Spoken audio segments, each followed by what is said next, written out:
에스겔 33장 21절부터 보겠습니다. 우리가 사로잡힌 지 12째 해 10째 달 5째 날에 예루살렘에서부터 도망하여 온 자가 내게 나와 말하기를 그 성이 함락되었다 하였는데 그 도망한 자가 내게 나오기 전날 저녁에 여호와의 손이 내게 임하여 내 입을 여시더니 다음 아침 그 사람이 내게 나올 그때에 내 입이 열리기로 내가 다시는 잠잠하지 아니하였노라. 여호와의 말씀이 내게 임하여 이르시되 인자야 이 이스라엘의 이 황폐한 땅에 거주하는 자들이 말하여 이르기를 아브라함은 오직 한 사람이라도 이 땅을 기업으로 얻었나니 우리가 많은즉 더욱 이 땅을 우리에게 기업으로 주신 것이 되느니라 하는도다. 그러므로 너는 그들에게 이르기를 주 여호와께서 이같이 말씀하시되 너희가 고기를 핏째 먹으며 너희 우상들에게 눈을 들며 피를 흘리니 그 땅이 너희의 기업이 될까 보냐. 너희가 칼을 믿어 가증한 일을 행하며 각기 이웃의 아내를 더럽히니 그 땅이 너희의 기업이 될까 보냐 하고 너는 그들에게 이르기를 주 여호와께서 이같이 말씀하시되 내가 나의 삶을 두고 맹세하노니 황무지에 있는 자는 칼에 엎드려 뜨리고 들에 있는 자는 들짐승에게 넘겨 먹히게 하고 산성과 굴에 있는 자는 전염병에 죽게 하리라. 내가 그 땅이 황무지와 공포의 대상이 되게 하고 그 권능의 교만을 그치게 하리니 이스라엘의 산들이 황폐하여 지나갈 사람이 없으리라.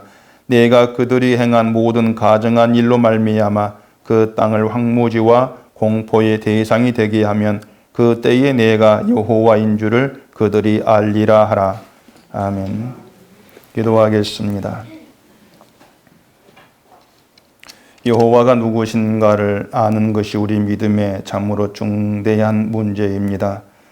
말씀을 보면서 우리 하나님을 알아가게 하시고 그 하나님이 나의 삶에 개입하시고 나를 인도하신 그 속에서 그 은혜와 사랑이 어떠한 것인가를 배워 알 수 있도록 이 시간도 저희를 붙들어 주시옵소서. 예수님 이름으로 기도합니다. 아멘. 지난 주일날 하나님께서 행한 대로 갚으신다는 것에 대해서 말씀을 드렸습니다.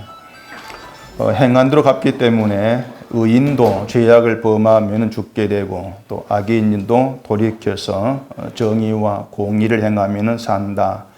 이게 이제 하나님의 심판의 법칙으로 되어 있는 것이죠. 이런 원칙에 대해서 이스라엘이 불만을 이제 보였습니다. 왜냐하면은 의인이 설령 죄를 이제 범했다 할지라도 그동안의 공로를 좀 인정을 해줘서 용서해 주는 것이 맞지 않느냐. 이게 이스라엘의 생각이었기 때문에 의인이라도 죄를 범하면 죽는다. 이것이 좀 부당하게 그렇게 다가왔던 것이죠. 의인이 한 번이라도 죄를 범하면 그 죄로 심판을 받는다. 이건 뭔가 공평치가 않다. 그게 그들의 생각이었던 겁니다. 이스라엘이 이런 불만을 갖게 되어지는 것은 그들 자신을 하나님을 위해 살아가는 의인으로 그렇게 여겼기 때문인데 이게 이스라엘의 이제 큰 착각이라고 그렇게 말씀을 드렸죠. 그들은 그 착각 때문에 망했다. 그렇게 봐도 될 것입니다. 근데 오늘 본문에서도 이제 이스라엘의 착각에 대해서 말을 해주고 있습니다. 오늘 본문은 12째 해, 10째 달, 5째 날 이런 이제 숫자로 시작을 하는데 이 날은 이스라엘 백성이 바빌론의 포로가 된 그 기간을 지금 얘기를 하고 있습니다. 이스라엘이 바빌론으로 포로가 되어 끌려온 지 12년 10월 5째 되는 날에 예루살렘이 함락되었다. 그 얘기입니다. 연대로 보면은 기원전 586년에 예루살렘이 무너졌던 겁니다. 자, 그렇게 예루살렘이 함락이 되었어요. 함락이 되었는데 그 무너진 예루살렘에서 한 사람이 도망을 쳐서 빠져나와서 바빌론 이스라엘에게 그 소식을 이제 전합니다. 바빌론에 있는 이스라엘 사람들이 그 소식을 들었을 때에 그 심정이 정말 말할 수 없을 정도로 참담했을 겁니다. 예루살렘이 무너졌다. 그 얘기는 바벨론에 있는 이스라엘이 돌아갈 곳이 사라졌다. 그러한 뜻이 되는 겁니다. 예루살렘조차도 무너지고 이제 바벨론의 땅이 되어버렸으니까 설령 예루살렘으로 간다 할지라도 자기들 땅이 아니죠. 여전히 바벨론의 다스림을 받아야 될 그런 처지가 되어버린 겁니다. 그런 점을 생각해 본다면은 예루살렘이 함락되었다 그 소식은 바벨론에 있는 이스라엘 그들에게도 굉장히 절망적인 그런 소식이 아닐 수가 없는 겁니다. 그들은 바벨론에 있으면서도 희망이 있어. 그 희망이 뭐냐면은 언젠가 때가 되면 하나님께서 자기들을 예루살렘으로 돌아가게 하실 것이다. 그 희망을 갖고 있는 겁니다. 이게 이스라엘의 희망인데 그 희망이 통째로 무너져 버린 거예요.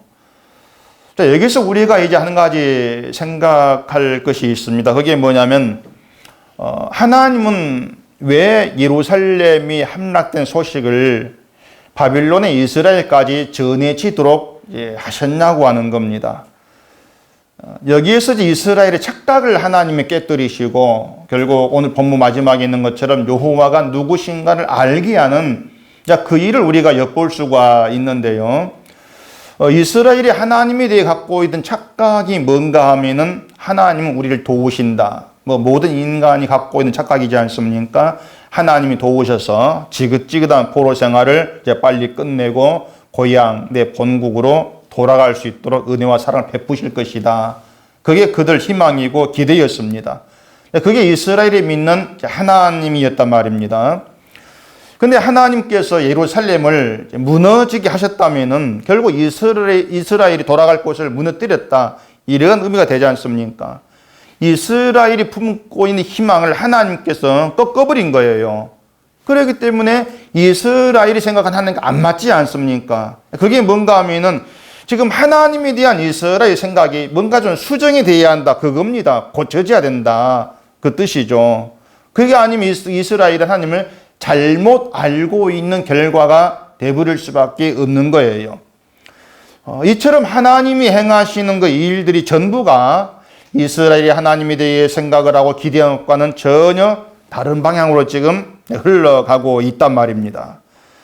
이걸 보면서 이제 우리가 하나님의 일하심에 대해서 우리가 생각할 것은 이스라엘을 향해서요. 너희가 알고 있는 여호와는 여호와가 아니라는 겁니다. 이걸 계속해 하나님은 지금 나타내고 있는 거예요. 너희가 알고 있는 여호와는 여호와가 아니다. 근데 이스라엘은 하나님이 자신들이 알고 있는 그분이 아닐 거란 생각을 해본 적이 없습니다. 또 자기들 하나님이니까 하나님이 자기들에게 부정적으로 일하신다는 것도 생각해 본 적이 없습니다. 그렇기 때문에 포로가 되었다 할지라도 금방 돌아가게 하실 것이다 이렇게 믿은 거예요. 늘 우리에게 긍정적으로 해주신 하나님. 그게 그들 생각이었다는 얘기죠. 에레미야 28장에 그런 이야기가 있습니다. 에레미야 28장 4절에 보시면요. 내가 또 유다의 왕 여호와김의 아들 요고니아와 바벨론으로 간 모든 유다 모든 포로를 다시 이곳으로 돌아오게 하리니 이는 내가 바벨론의 왕의 멍에를 꺾을 것임이니라 여호와의 말씀이니라 하시니라.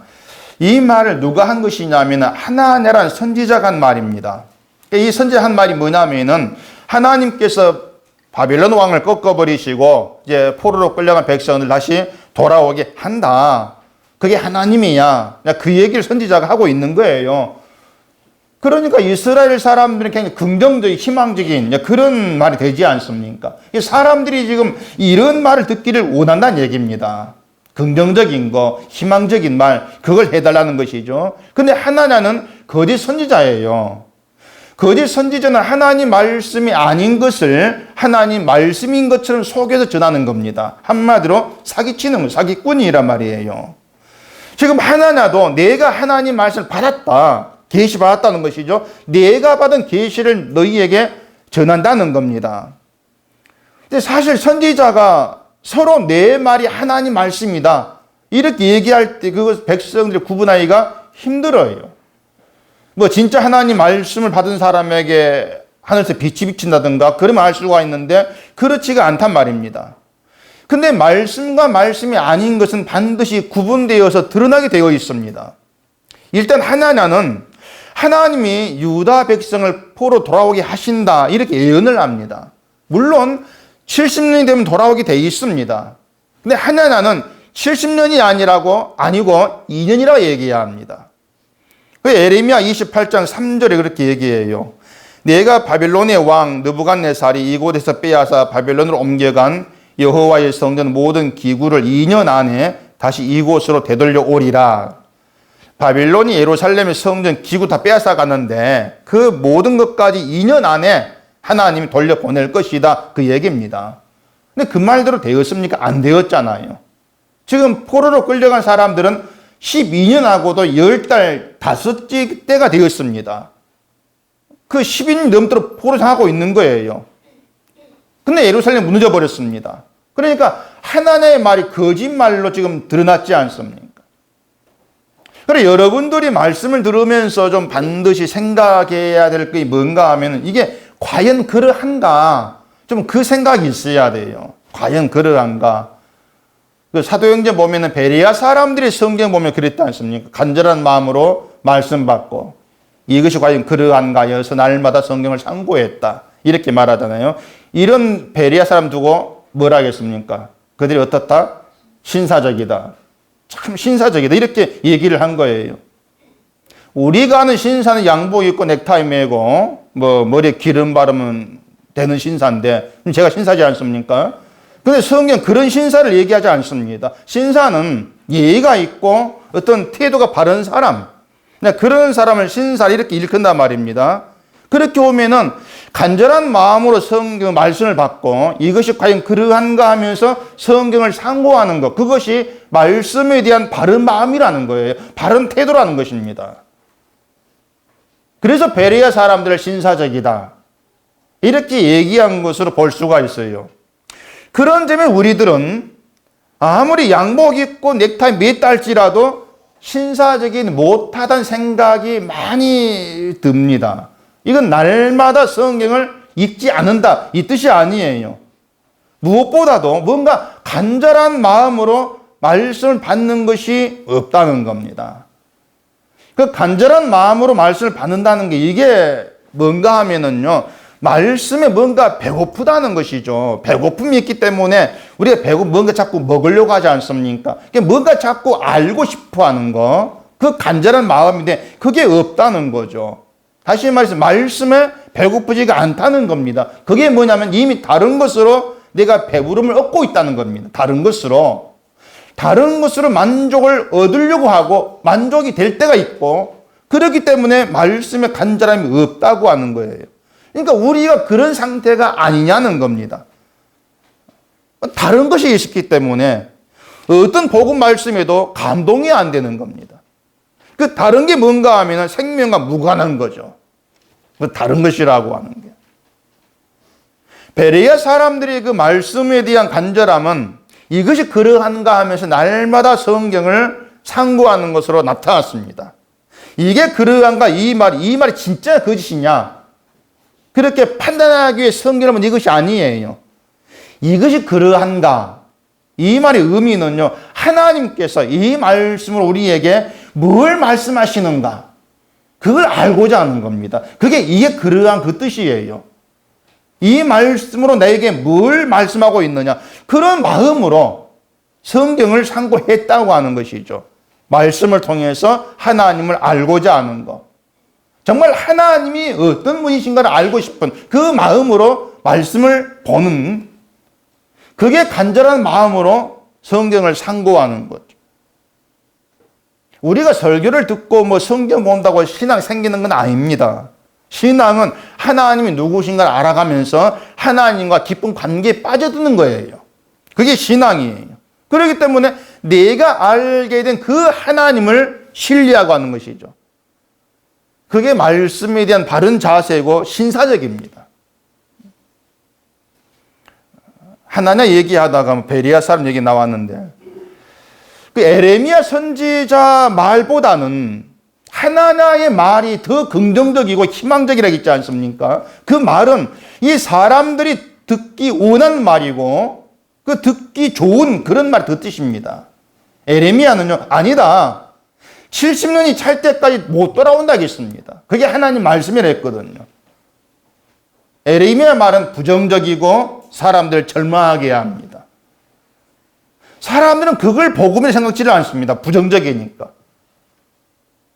근데 긍정적인 말, 하나님의 말처럼 되지를 않았어요. 2년 안에 돌아오게 안에 있는데 그렇게 되지를 않았습니다. 12년 훨씬 지났고 예루살렘 무너져 버립니다. 결국 하나냐는요, 헛된 말로 사람들을 미혹한 것밖에 없습니다. 하나님 믿음 복 받고 잘 살고, 11조만 잘해도 복 받고, 봉사해도 복 받고, 이런 말들이 뭔가 듣기 좋다는 건 알죠. 근데 현실은 안 그렇지 않습니까? 현실은.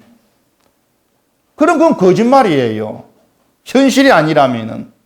근데 사람들은 거짓말을 진짜로 믿고 싶어 하는 겁니다. 참 이상하죠. 긍정적이니까 하나님 말씀이다. 뭔가 그런 생각들이 있는 거예요. 내 마음을 족하게 해주니까 이게 진리로 받고 싶어 하는 거죠. 그런 것이 말씀에 대한 신사적이지 못한 것이고 간절함으로 말씀을 안 받는 겁니다. 그런 모습들이. 말씀에 대해 간절한 것이 아니고 하나님의 생명에 대해 간절한 것이 아니고 간절한 다른 것이 있다는 것이 있죠. 내가 간절히 원하는 그걸 채워주는 그 하나님을 찾고 싶어하는 것이고 그 하나님을 잘 믿으면 내 소원이 들어지기를 원하는 것이고 근데 그건 결국 신앙이 아니고 또 그런 생각은 현실과 늘 다르게 나타난다는 우리가 늘 경험할 수밖에 없는 거예요. 결국에 우리도 이스라엘처럼 하나님에 대해서 어떤 큰 착각에 빠져있는 그런 상태, 그런 우리를 볼 수가 있고 우리도 하나님에 대한 생각이 수정되지 않으면 참된 길로 갈 수 없다는 걸 주지를 하시한단 말입니다. 늘 우리의 생각 고쳐야 되고 늘 수정되어지면서 하나님의 생명된 그 길로 이끌림 받는 그게 우리가 신앙의 길로 가고 있다는 것이에요. 그래서 하나님에 대한 이스라엘 착각 중에 그 하나가 하나님이 자기들에게 부정적이지 않을 거다. 내게 절대 부정적이지 않는 분이다. 그 생각. 그게 큰 착각이라겠습니다. 그러니까 자기들을 힘들게 하고 고통스럽게 하는 그런 하나님은 아니라는 거죠. 그래서 포로가 되었지만은 2년 안에 돌아오게 하신다. 이런 말을 하게 된 거예요. 그 이스라엘이 알아야 한 것이 뭐냐면요. 과연 하나님이 자기들에게 부정적이지 않아야 될 그런 이유가 있냐고 하는 겁니다. 그걸 생각했어야 하는 것입니다. 하나님이 왜 이스라엘 편을 들어야 되는가? 다시 말해서 하나님 왜 내 편을 들어줘야 되는가? 그럴 자격이 내게 있냐고 하는 거죠. 우리는 그걸 생각해 보셔야 돼요. 우리는 그럴 근거도 그럴 자격도 없습니다. 그런데도 뭘 근거로 해가지고 하나님이 우리 편을 드신다. 우리의 긍정적이다. 이런 말을 하는지를 모르겠어요. 참 그 착각에 빠져 있는 것이고 그런 게 늘 답답하게 다가오는 거죠. 오늘 24절 보시면은 본문에 인자의 이 이스라엘의 황폐한 땅에 거주하는 자들이 말라 이르기를 아브라함은 오직 한 사람이라도 이 땅을 기업으로 얻었나니 우리가 많은즉 더욱 이 땅을 우리에게 기업으로 주신 것이 되느니라 하돈다. 예루살렘 무너졌습니다. 무너지니까 그곳에 있던 사람들이 하는 말이 뭐냐면 아브라함은 한 사람이라도 그 혼자라도 이 땅을 기업으로 얻었는데 우리는 수가 많으니까 더욱 이 땅을 기업으로 주지 않겠냐 그겁니다. 아브라함 홀로예요. 혼자인데 땅을 기업받았다는 얘기죠. 근데 지금 이스라엘은 아브라함 후손으로 그 수가 굉장히 많습니다. 그러니까 당연히 더욱 그 이 땅을 기업으로 주신다. 그게 그들 생각이었습니다. 어떤 의미로 해석을 하든 분명히 이들은 숫자를 믿고 있는 겁니다. 하나님은 많은 수를 무시하지 않으실 거라고 하는 거죠. 그래서 우리가 많은즉 이 땅을 우리에게 기업으로 주신 것이 된다는 게 그들 믿음이었습니다. 사실 이스라엘 입장에서는 그런 생각을 하는 것도 무리는 아닙니다. 조상 대대로 하나님을 섬겨온 아브라함 후손이지 않습니까? 이스라엘이. 그리고 바빌론 이방인인데 설마 이방인이 하나님이 약속한 땅 예루살렘 무너뜨린 것을 하나님이 그냥 두고 보시겠냐, 그런 생각이거든요.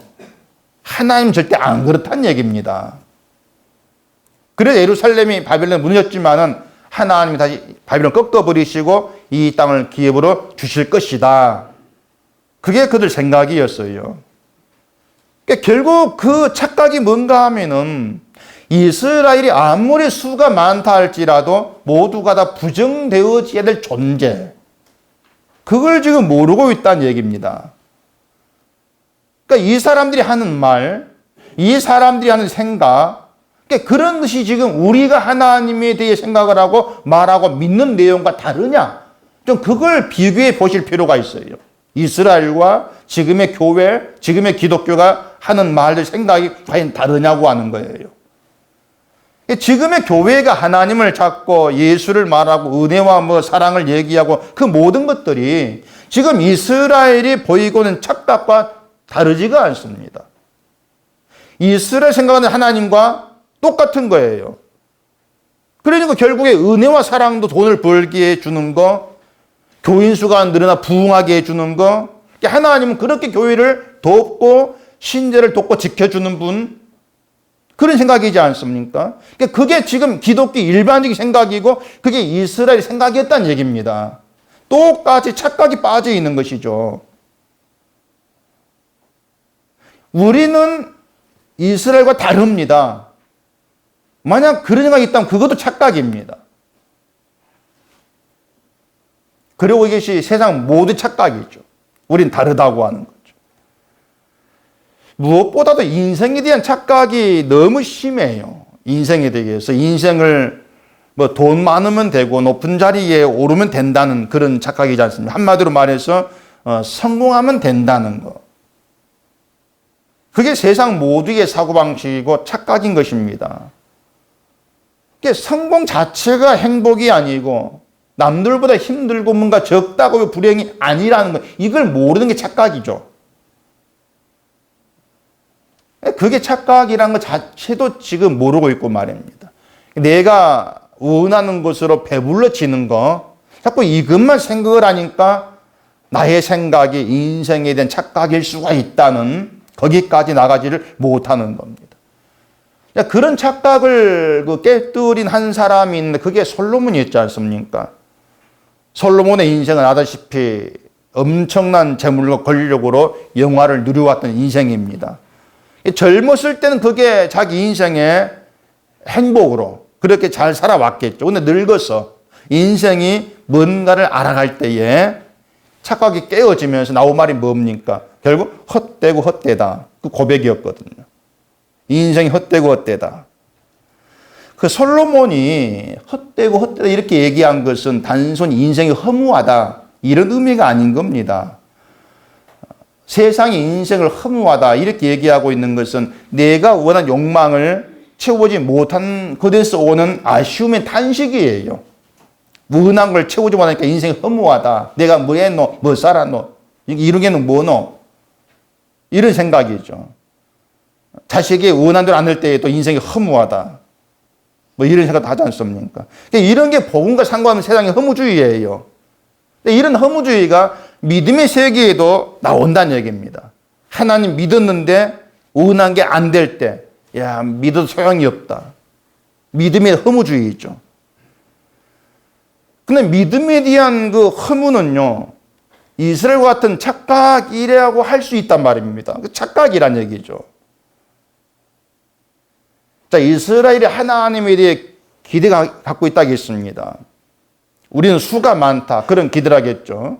근데 그게 믿음에 대한 허무예요. 왜냐하면 하나님은 많은 수를 보지 않기 때문에 그렇습니다. 그렇기 때문에 숫자를 보는 그들 기대대로 되지 않을 것이거든요. 그러니 그들 믿음이 허무죠.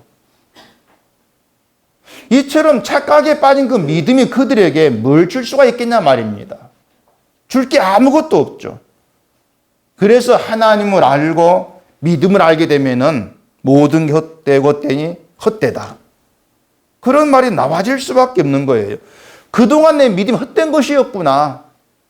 그걸 아는 거죠. 예수님 베드로에게 십자가에 죽고 사흘만 다시 살 것을 말씀했을 때에도 이 베드로가 강력하게 그렇게 하지 말라고 합니다.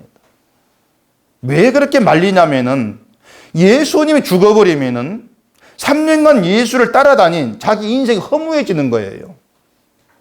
헛된 게 되는 것이죠. 예수님은 그런 베드로를 보고 뭐라고 합니까? 사탄이라고 하지 않습니까? 사탄이다. 결국 사탄은요, 허무한 걸 쫓게 만듭니다. 헛된 걸 쫓게 합니다.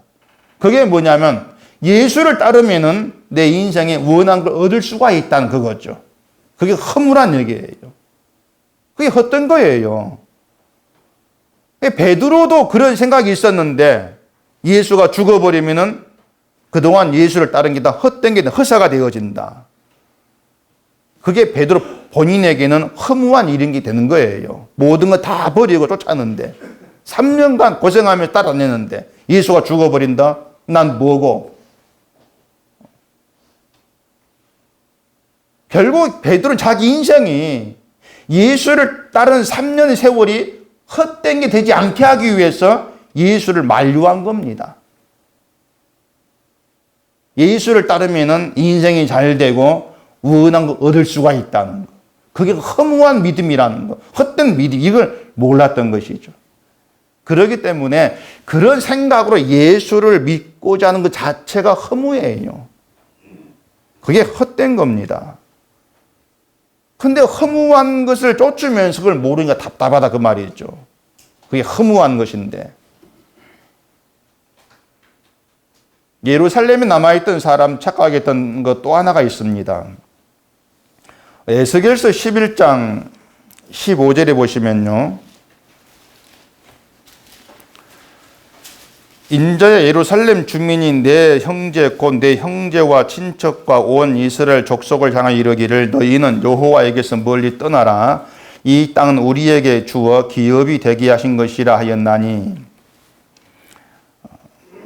전에 11장 설교하면서 말씀드린 내용인데 이게 무슨 말인지 아시겠습니까? 이게 누가 한 말이냐면요. 포로로 끌려가지 않고 예루살렘에 남아있는 사람들이 이제 바벨론 포로로 끌려간 사람들을 향해서 하는 말입니다. 기억나십니까? 이 사람들은요, 포로된 사람과 포로되지 않은 자기들을 다르게 본 겁니다. 어떻게 다르게 봤냐면은, 포로되어 끌려간 것은 하나님께 사랑을 받지 못해서 그렇다는 겁니다. 사랑을 받지 못했고, 뭔가 하나님께 너희가 문제가 있어서 그런 고통을 겪지 않느냐는 거예요. 그리고 반대로 하면은 포로되지 않고 남아있는 것을 사랑을 받은 것이라고 하는 거죠. 우리가 더 나았다는 것입니다. 그래서 포로로 끌려간 사람들은 하나님께서 멀어졌고 하나님에게서 멀어진 상태고 남아있는 우리가 이 땅을 기업으로 받을 것이다. 그게 남은 자들의 착각이었습니다. 그 착각 속에서 아브람 한 사람이고 우린 수가 많다. 그런 이 땅을 기업으로 당연히 받는다. 그런 말을 하게 되어진 것입니다. 그러니까 그들의 그 사고방식을 가만히 보세요. 세상적으로 잘 되면은 은혜를 받은 것이고 잘못되면은 은혜를 받지 못하는 것을 여기는 지금의 기독교와 다르지가 않지 않습니까? 흔히 기독교가 얘기하기를 우리나라의 그 교회 수가 많아진 것도 하나님이 대한민국을 사랑하기 때문이다. 이런 말을 많이 합니다. 근데 지금은 교인 수가 줄었거든요. 그러면 사랑하지 않는 겁니까? 그러니까 그들 말처럼 하나님이 아브람 한 사람을 보시고 그 땅을 기업으로 준 것이냐 그 말입니다. 아브람을 보시고. 하나님은 아브람이라는 한 사람 보시고 그 땅을 기업 주신 것이 아니었습니다. 아브라함도 결국에는 하나님 말씀에 순종하지 아니한 불의한 자였습니다. 아브라함도 약속을 믿지 않는 것으로 다 그 불의가 드러났지 않습니까? 약속을 받았는데 약속을 믿지를 못했어요. 그럼 어떻게 했습니까? 사라의 여종 하가를 통해서 낳은 아들이 뭡니까? 이스마엘이죠. 그 이스마엘이 약속을 믿지 않은 증거물이에요. 아브라함의. 때문에 이스마엘은 아브라함이 약속을 믿지를 못하고 내 힘 가지고 약속을 이루려고 했다는 불신앙의 증거로 되어 있는 겁니다. 그런 아브라함을 보고 기업을 주었다. 그건 말이 안 되죠. 아브라함이 약속을 믿지 않았던 얘기는 아브람이란 이름으로 있을 때 얘기입니다. 아브람. 아브람 본래 이름이 아브람이잖아요. 아브라함과 아브람. 구분되시죠? 아브람이란 이름으로 있을 때 그는 자기 노력과 또 자기 힘으로 하나님 약속 이루도록 했고 그렇게 해서 이스마엘 출생한 거예요. 그런 아브람의 이름을 하나님이 아브라함으로 바꾼 것입니다. 아브람을 아브라함으로 이렇게 바꾸신 것은 자기 힘으로 약속을 이루려고 하는 아브람을 약속을 이루시고 성취하신 하나님을 믿는 그 믿음의 사람이 되게 하겠다 그런 의미예요. 하나님이. 그게 아브라함이에요. 그리고 아브라함이 하나님의 약속을 믿는 자가 되었을 때에 비로소 이삭을 바치라. 그 말씀에 순종하게 되어진 겁니다. 약속을 믿었기 때문에. 이렇게 아브라함을 아브라함 되게 하신 분이 하나님이다. 근데 모든 것을 아브라함 믿음을 보셨기 때문에 하나님이 기업을 줬다. 결국 이렇게 해석해 버린다면 아브라함이 잘해서 기업 받았어. 이런 의미가 되지 않습니까? 그렇게 되기 때문에 이스라엘이 우리 수가 많으니까 당연히 기업 받아. 그런 논리가 나와지게 되어지는 겁니다. 근데 하나님은 사람을 보지를 않습니다. 우리가 아무리 믿음 생활을 잘한다 할지라도 하나님은 여러분을 보시고 뭔가를 이루시는 그런 분이 아닌 겁니다. 믿음 생활을 잘 했다고 생각하는 것, 그 자체가 착각이에요. 딴 게 아니고. 우리는 믿음 생활을요, 잘한 적이 없습니다. 전혀 없어요. 여러분이 뭘 가지고 믿음 생활을 잘했다고 하렵니까? 뭘 가지고요? 우리가 해온 것은요, 내 욕심으로 살아온 것밖에 없는 겁니다. 이스라엘 똑같죠, 이스라엘도.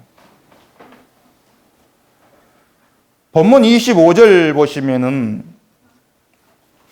그러므로 너는 그들에게 이르기를 주 여호와께서 이같이 말씀하시되 너희가 고기를 핏째 먹으며 너희 우상들에게 눈을 들며 피를 흘리니 그 땅이 너희의 기업이 될까 보냐. 너희가 칼을 믿어 가증한 일을 행하며 각기 이웃의 아내를 더럽히니 그 땅이 너희의 기업이 될까 보냐. 이게 하나님 말씀입니다. 약속의 땅이 그들의 기업이 될 수 없는 이유를 얘기하고 있습니다. 그 이유가 뭐냐면은 너희는 고기를 핏째 먹는다.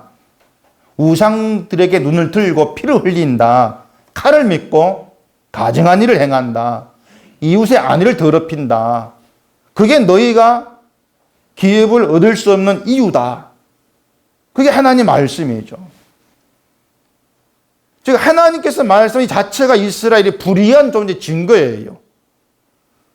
근데 이스라엘은 자기들이 하나님 앞에 기업을 받을 수 없는 불의한 존재라는 것을 보지를 못하고 있는 겁니다. 그렇기 때문에 예루살렘이 무너지는 걸 보면서도 죄를 생각하지 못하고 회개하지 못하고 기업을 얻을 것만 늘 생각을 하고 있는 것이죠. 그 고기를 핏째 먹지 말라고 하는 것은 창세기 9장이 있습니다. 그 창세기 9장 4절 한번 보십시오.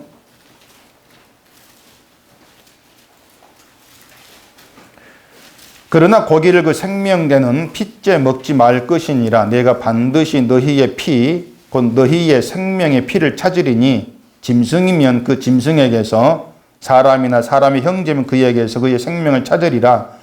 다른 사람의 피를 흘리면 그 사람의 피도 흘릴 것이니 이는 하나님이 자기 형상대로 사람을 지으셨음이니라. 피를 생명이라고 합니다. 그 생명된 피를 피째 먹지 말라고 하는 것은요, 생명의 문제는 하나님의 소관이에요.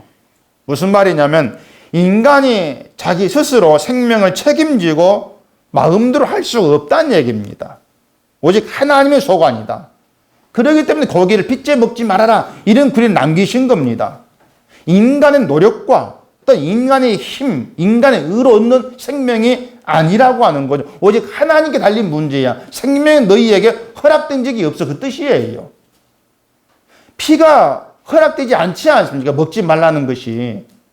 생명이 너희에 허락된 적이 없다는 거예요. 그걸 놓치지를 말라는 고기를 먹으면서, 피를 빼면서, 아, 피는 우리에게 허락되지 아니했어.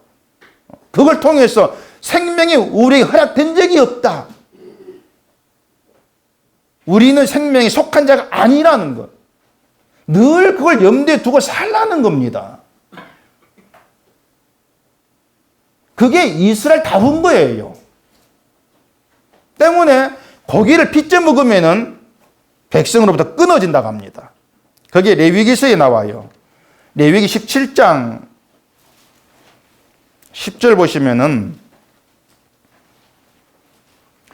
이스라엘 집 사람이나 그들 중에 거류하는 거류민 중에 무슨 피든지 먹는 자가 있으면 내가 그 피를 먹는 그 사람에게는 내 얼굴을 대하여 그를 백성 중에서 끊으리니 육체의 생명은 피에 있음이라. 내가 이 피를 너희에게 주어 제단에 뿌려 너희의 생명을 위하여 속죄하게 하였나니 생명이 피에 있으므로 피가 죄를 속하느니라. 피를 먹는 사람을 백성 중에 끊어버리겠다. 하나님에게로부터 끊어버린다는 얘기죠.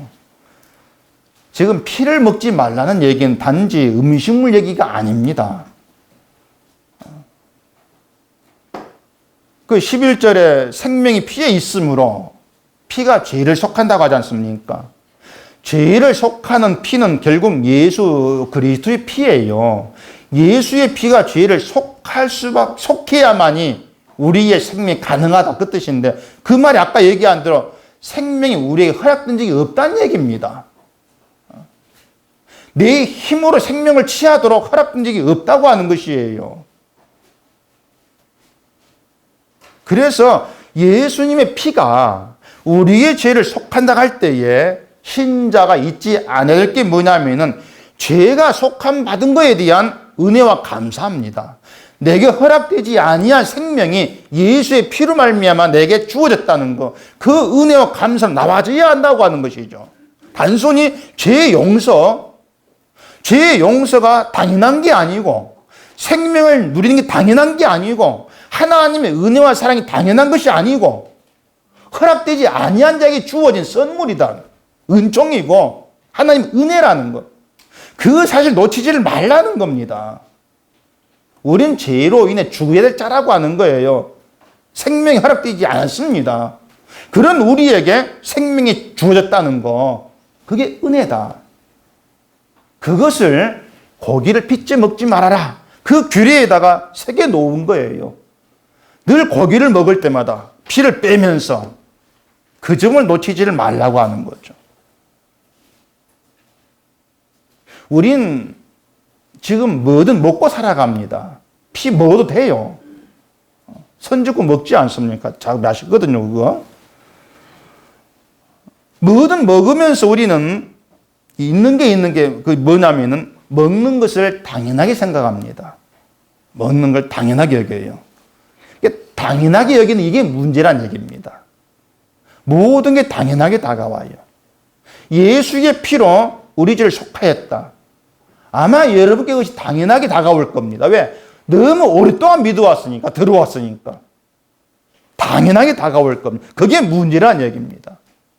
큰 문제죠. 오늘 이 시간 우리가 예수의 피로 제 용서 받았습니다, 생명 얻어서 구원 받았습니다, 이렇게 말할 때에 그 어떤 것도 당연한 게 없는 겁니다. 허락되지 아니한 우리에게 주어진 은총이에요. 매일매일 은혜로 그렇게 다가와줘야 된단 말입니다. 뭐든 먹으면서도 그걸 놓치지를 말아야 되죠. 이처럼 예수님 피와 제 용서에서 우리가 잊지 말 게 은혜고, 그 은혜로 감사하고 살아가는 것이 하나님 주신 땅에 거할 수 있는 자격이 되는 거예요. 은혜와 사랑. 그걸 잊는다면은 거절한다. 거부하겠다는 거죠. 천국이. 이웃의 피를 흘린다는 것도 뭐냐면 생명에 대한 피에 감사가 없기 때문에 피 흘린다 그 말입니다. 감사가 없는 거죠. 칼을 믿고 약자를 핍박을 하고 이웃 아내를 더럽히는 것도 강자가 약자를 넘친 핍박하는 것이고 이웃을 사랑치를 않는 거예요. 그 모든 것이 은혜와 사랑에서 벗어난 것이고 하나님 백성의 끊어질 자에 지나지를 않는 것이다. 그 얘기입니다. 이런 이스라엘에게 하나님이 어떻게 행한다고 합니까? 본문 27절에 보시면요. 너는 그들에게 이르기를 주 여호와께서 이같이 말씀하시되 내가 나의 삶을 두고 맹세하노니 황무지에 있는 자는 칼에 엎드러뜨리고 들에 있는 자는 들짐승에게 넘겨 먹히게 하고 산성과 굴에 있는 자는 전염병에 죽게 하리라. 그리고 28절에서는 그 땅이 황무지와 공포의 대상이 되게 한다. 이렇게 말씀해요. 그렇기 때문에 이미 이스라엘은 기업을 얻지 못할 때 드러났고 따라서 예루살렘 무너지고 황폐하게 되어지는 건 당연한 겁니다. 그 모든 것 이스라엘 죄악으로 말미암은 결과예요. 그런데도 이스라엘은 예루살렘 무너진 걸 보면서도 자기 죄를 보지를 못하죠. 이게 그들의 어리석음이고 착각이고 그런 어리석음 때문에 허무한 걸 쫓고 있단 말입니다. 그게 우상이었죠. 그들이 생각한 하나님. 그게 허무한 것이었어요. 오늘날도요. 예수를 믿는다 하면서 그 믿음도 허무한 것만 쫓고 있던 그 현실을 우리가 볼 수 있어야 돼요. 노아 시대 사람들이 먹고 마시고 시집고 장가하고 잘 살았지만 결국 모두가 허무한 길로 갔지 않습니까? 먹고 마셨다. 시집고 장가하면 잘 살았다. 그렇다 할지라도 그 잘 살았다는 것이 그들을 심판에서 건지지를 못했습니다. 허무하지 않은 것은 방주를 맞는 노아의 믿음밖에 없었습니다. 그것만이 생명이었거든요. 오늘 우리 인생을 허무하게 하지 않는 것은 믿음이에요. 그 하나밖에 없습니다. 예수님을 향한 믿음, 그 믿음만이 우리 인생을 허무하지 않게 해야 합니다. 믿음 가지고 원하는 걸 채우는 그런 믿음 말고요. 예수님의 죄 용서, 그게 감사가 되는 그 믿음을 얘기하고 있는 겁니다. 하나님은 아브라함이란 한 사람 보시고 그 약속의 땅을 주신 것이 아니고요. 아브라함에게 하신 약속을 보시고 땅을 주신 것입니다. 약속을 보시고. 아브라함 약속에는 예수 그리스도가 있죠. 그 약속이 예수님을 향해 있단 말입니다. 그렇게 보면 하나님은 한 사람 보신 것이 맞아요. 그 한 사람 누구입니까? 예수님이었죠. 예수님을 보시고 그 땅을 기업으로 주신 거였습니다. 그렇기 때문에 인생에 예수님이 계시는 것, 그것이야말로 허무하지 않은 인생이에요. 여러분을 보시는 것이 아닙니다. 여러분 안에 있게 하신 예수를 보시고 여러분에게 영원한 기업을 선물로 주시는 거예요. 그렇기 때문에 우리의 수가 많습니다. 전혀 의미가 없습니다. 허무한 것이고 헛된 것입니다. 우리 교회 교인 수가 많습니다. 진짜 허무한 것입니다. 헛된 것입니다. 내 인생에 예수님께서 오셨습니다. 그것만이 진짜입니다. 대신 그 예수님이 내 인생을 내가 원하는 것으로 채워주십니다. 그건 또 허무한 것입니다. 분별이 되십니까? 또 대답 안 하시죠? 분별 되십니까? 와, 고집 세다 진짜.